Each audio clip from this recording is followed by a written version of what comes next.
Chapitre 1. Les différents types de discours. Il existe plusieurs types de discours. Le discours narratif destiné à raconter. Par exemple, un homme masqué s'avança vers moi. Le discours descriptif, destiné à décrire. Exemple, c'était un homme étrange, bossu, un peu effrayant. Le discours explicatif, destiné à apporter des explications. Un épervier est un oiseau rapace diurne. Ensuite, le discours argumentatif, destiné à convaincre. Les séjours linguistiques ont un grand intérêt pour l'apprentissage d'une langue, car, etc.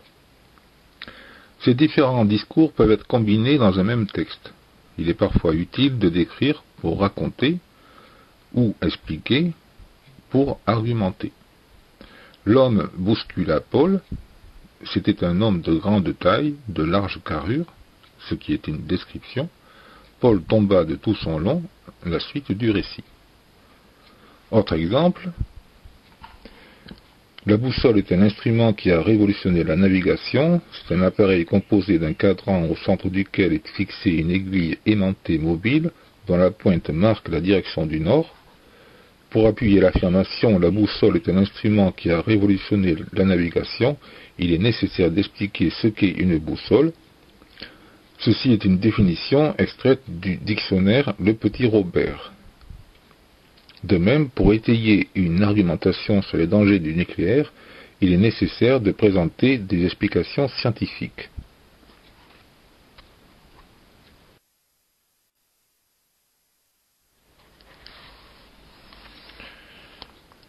Mathématiques.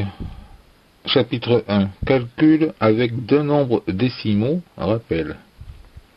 Calculatrice et ordre de grandeur. La calculatrice aide à effectuer rapidement les calculs. Cependant, et afin d'éviter les erreurs, tout calcul sur machine doit être accompagné d'un calcul mental d'ordre de grandeur. Par exemple, Sandra a trouvé à l'aide de sa calculatrice que le produit 3,14 fois 5,02 est égal à 157,628. Ce résultat est certainement faux, car un ordre de grandeur de ce produit est 3 fois 5 ou 15. Elle a donc recommencé l'opération et elle a trouvé 15,7628. Cette réponse paraît raisonnable. Ensuite, valeur exacte et valeur approchée. Exemple, à l'aide d'une calculatrice, on trouve que 3,14 fois 5,02 est égal à 15,7628. 15,7628 est une valeur exacte du produit. 15, 16 ou 15,7 seront des valeurs approchées du produit. Valeur approchée, vocabulaire. Quand on parle de troncature et arrondi, ce sont des mots qui font partie du vocabulaire usuel des valeurs approchées. Exemple, 15,7628. Si l'on effectue une troncature à l'unité, on obtient 15. Si l'on fait un arrondi à l'unité près, 16. Une troncature au dixième, 15,7. Arrondi au dixième, on obtient 15,8. Troncature au centième, on ne s'occupe que des chiffres, on ne fait pas d'arrondi, 15,76. Arrondi au centième près, on effectue un arrondi, 15,76, puisque le 6 est suivi du 2 qui ne change pas la valeur du 6.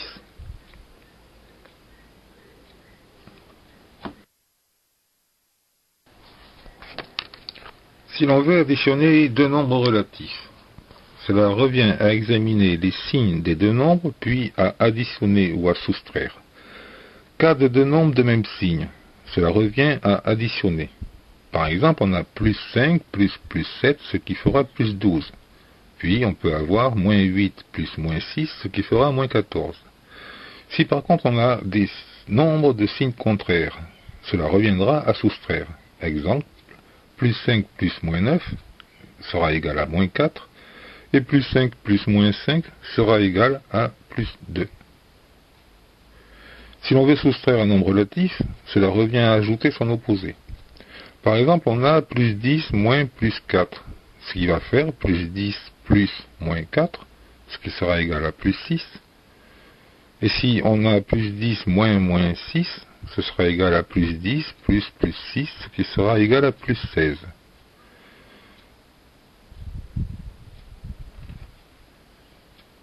Si l'on a des opérations d'addition ou de soustraction sans parenthèse, cela revient à introduire mentalement le signe plus d'addition. Par exemple, on a 3 moins 8. Ce n'est autre que 3 plus moins 8, donc 3 moins 8 sera égal à moins 5. Si l'on veut supprimer les parenthèses, cela revient à remplacer deux signes qui se suivent par plus s'ils sont semblables et par moins s'ils sont différents. Moins 9 plus plus 5, ce sera égal à moins 9 plus 5, ce qui sera égal à moins 4. Moins 9 moins moins 12, ce sera égal à moins 9 plus 12, ce qui sera égal à plus 3. Plus 4 plus moins 10 sera égal à plus 4 moins 10, ce qui sera égal à moins 6. Et moins 7 moins plus 2 sera égal à moins 7 moins 2, ce qui sera égal à moins 9.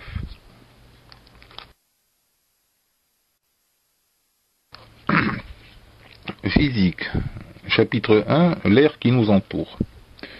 Composition de l'air. L'air n'est pas un corps pur, c'est un mélange.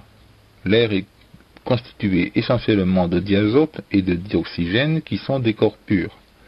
Dans 100 litres d'air, il y a environ 78 litres de diazote, 21 litres de dioxygène et 1 litre d'autres gaz, dont le dioxyde de carbone. La proportion de dioxygène dans l'air est pratiquement constante depuis 500 millions d'années. Le dioxygène produit par la photosynthèse compense celui qui est consommé. La photosynthèse étant un processus végétal. Les unités de volume couramment utilisées sont le mètre cube. On utilise aussi très souvent le litre. Il faudra retenir que 1000 litres équivalent à 1 mètre cube, que 1 litre est égal à 1 décimètre cube et que 1 millilitre est égal à 1 centimètre cube. Propriété physique de l'air. L'air a une masse.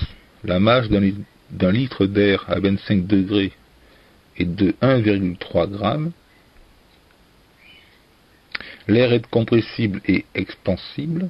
Si on enferme une certaine quantité de gaz dans une seringue, on peut le comprimer en appuyant sur le piston. On dira donc que le gaz est compressible. On pourra aussi le détendre en tirant sur le piston. Un gaz sera donc expansible. Si l'on veut mesurer une pression, la pression d'un gaz contenu dans un récipient se mesure avec un manomètre. L'unité de pression est le pascal. On mesure la pression atmosphérique avec un baromètre. En météorologie, on utilise l'hectopascal. 1 hectopascal égale 100 pascal, et parfois le bar, 1 bar, 100 000 pascal. La pression atmosphérique vaut environ 1 bar. C'est ce que l'on entend lorsque l'on regarde les émissions de météorologie.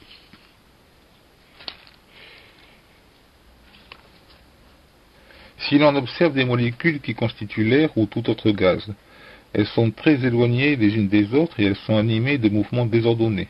Les chocs entre molécules ou sur les parois du récipient sont nombreux. Lorsque l'air est comprimé, les molécules par contre sont plus proches les unes des autres. La pression augmente. Et lorsque l'air est détendu, les molécules sont plus éloignées les unes des autres, la pression diminue.